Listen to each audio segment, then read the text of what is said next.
What do the English place names Everton, Oxford, Winchester and Whitby have in common? They've all been around for more than 1,000 years, and their origins and original meanings can shed a unique light on the fascinating early history of England. In this video, we'll look at the history of place names by first looking at how various historical peoples have left their traces in the place names of England. Next, I'll show you how and why certain place names are more common in various regions of England. And lastly, I'll show you how analysing place names can give us a unique insight into the flora and fauna of early medieval England. We'll start by looking at the various origins of English place names. As we shall see, various peoples lived in what is now England, and by naming the places where they lived, they quite literally left their marks on the landscape. If you were to go back 2,500 years in time, Britain was inhabited by Celtic-speaking Britons. They spoke Celtic languages, of which present-day Welsh and Cornish are the descendants. Celtic place names in present-day England include Dover, from Celtic Dubras, meaning waters, and Carlisle, in which we can see the Celtic element car, meaning fortification. In addition, about 2/3 of English river names today have Celtic names.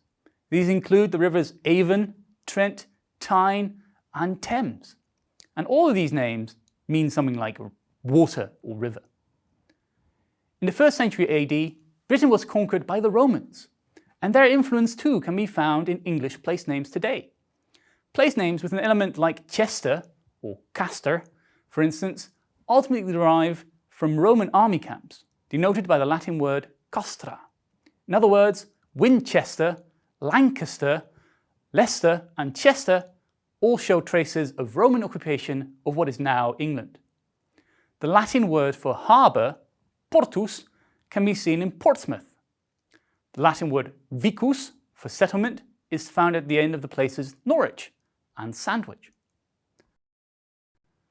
After the Romans left Britain in 410 AD, the remaining Celts fell victim to Germanic invaders from the European continent, the Angles, Saxons and Jutes, who came over from northern Germany and southern Denmark.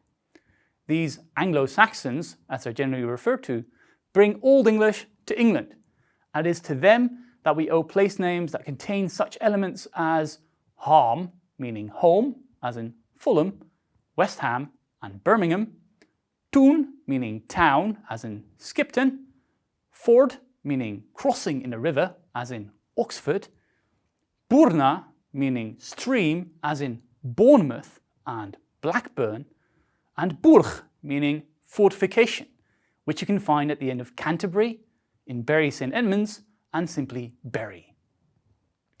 Sometimes these Anglo-Saxon settlers named places and regions after themselves.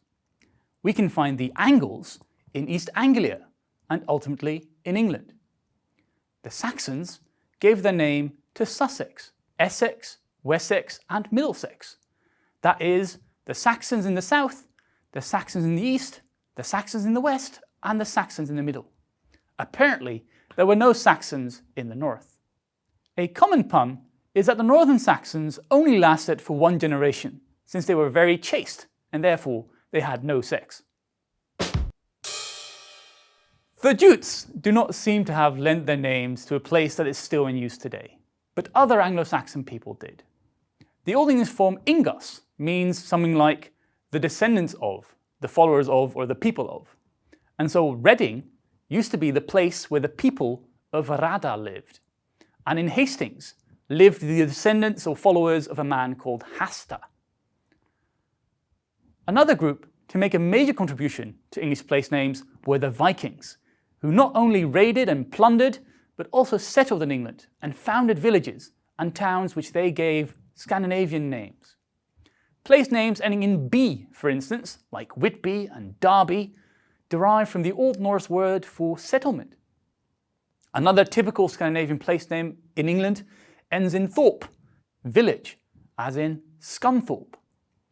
In Lowestoft, we can see the Scandinavian place name element toft, meaning site of a house.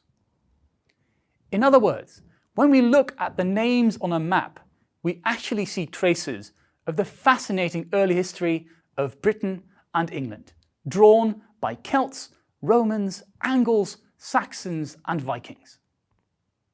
Now we'll look at why some place names occur more frequently in some areas of England.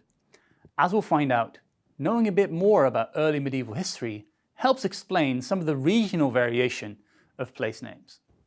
Celtic place names, for instance, are typically found in the west of England, near Wales and Cornwall, as you can see on this rough map, where the dots represent concentrations of Celtic place names. This geographical distribution may be because the Celtic-speaking Britons gradually retreated to the west when the Angles, Saxons and Jutes arrived on the eastern shores and decided to stay. In the southeast of England, we typically find names of an Old English origin, ending in ham, meaning home, or ingas, meaning people of or descendants of. Scholars have argued that this is because these were the place name elements typically used by the earliest Anglo-Saxon settlers, who arrived in Kent and spread their influence west and north from there.